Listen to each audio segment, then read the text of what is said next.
네, 마이리틀 뉴스데스크 시작합니다. 김경호 기자와 함께합니다. 어서 오세요. 안녕하세요. 네, 자 오늘도 인터넷 방송에서 시청자들이 직접 뽑아주신 첫 번째 기사 보겠습니다.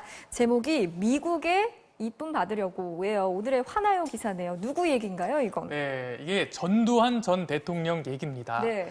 5.18 민주운동 기록관이 오늘 3,550쪽의 5.18 관련 미국 정부 자료를 분석한 결과를 공개했는데요. 예.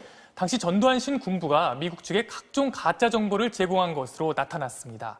실제 사례를 보면요. 광주에서 시위대가 인민재판을 하고 있다거나 네. 무장폭도 2,000명이 장기 항쟁을 위해 무등산에 은거를 하고 있다는 식이었습니다.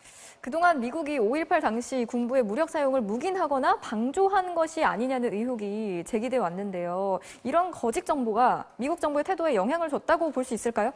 네, 그렇습니다. 이번에 공개된 미국 국무부의 수신 보고서를 보면요. 네. 전두환 군사행동이 필요하다고 결론, 군사작전이 24시간에서 36시간 내에 실시될 것이라고 함이라고 적혀 있어서 네. 최소한 미국이 전두환 신군부를 통해 당시 광주 상황을 파악하고 있었던 것으로 드러났습니다. 그렇군요. 자, 그럼 시청자가 뽑아주신 두 번째 기사 바로 보도록 하겠습니다. 제목이 4대강 사업 반대했다고. 근데 오늘 또 역시 화나요 소식이네요. 네, 이번에는요. 이명박 정부 때 진행된 4대강 사업 얘기입니다.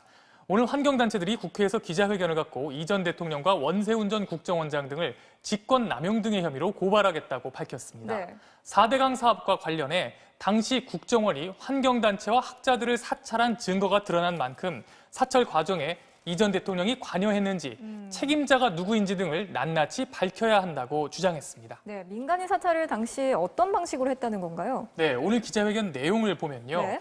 국정원이 4대강 사업에 반대하는 단체를 선정하고 환경운동가와 개인들에 대한 자료를 수집한 것은 물론 반대하는 교수들에 대해서도 동향을 수집하는 등 치밀한 사찰을 지속해온 것으로 지적됐습니다. 예. 기자회견 직접 들어보겠습니다. 네.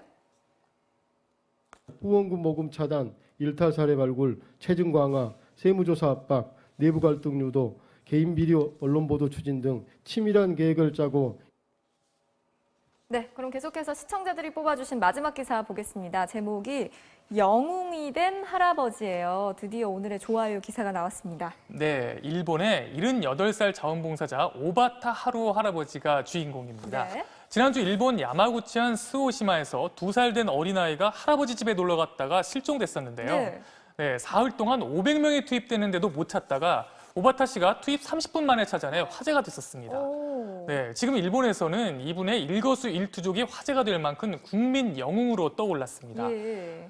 오랜 봉사활동 경험을 바탕으로 아이가 지났을 만한 길을 따라 오르면서 아이를 찾아냈다고 합니다. 그렇군요. 봉사활동을 얼마나 오래 하셨으면 실종된 아이의 마음까지 읽을 수 있었던 거지. 정말 대단하네요. 네, 원래 생선 가게를 운영하던 분이었는데 65살 생일을 맞아 사회에 은혜를 갚겠다며 봉사활동을 시작했다고 하는데요. 네. 동일본 대지진이 났을 때는 피해 지역에 500일 동안 머물며 활동했습니다.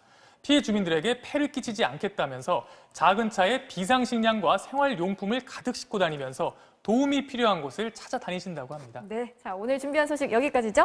그렇습니다.